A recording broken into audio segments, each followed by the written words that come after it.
After the screening process has been completed, the next step is the data extraction step. So in this step, the study team will create a spreadsheet that captures all of the relevant information about each of the different studies that are being compared for the analysis. The study spreadsheet will include information relevant to the study itself, such as the authors, the title, the year it was published, and even the funding source. And it will also include information about how the study was conducted. So things like the study design, where it was conducted geographically, and how many participants were included. And then it'll include components related to our PICO framework. So it will include information about the population that was included in the study.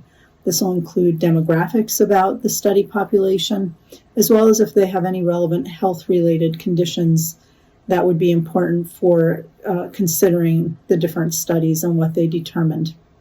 It'll include information about the vaccine and any placebo that was used, so the intervention and the comparator, essentially, so that they can look at that as the number of doses, things of that nature.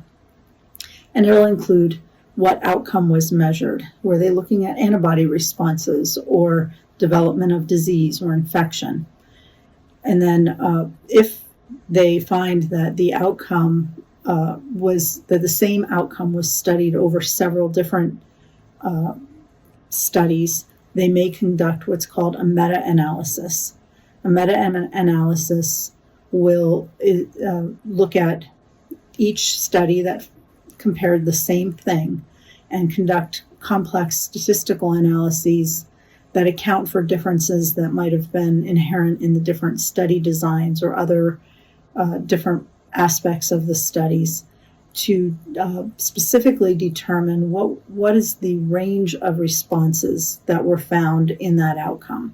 So, for example, if they were looking at antibody responses and 6 different studies measured antibody responses, they can conduct a meta-analysis to evaluate the range of responses that were found across those 6 studies and then develop an estimated number that represents the studies as a whole.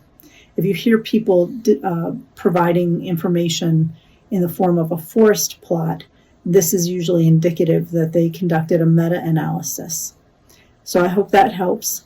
Stay tuned in the next video for more information about how the certainty of evidence is evaluated as one of the final components of the grade analysis.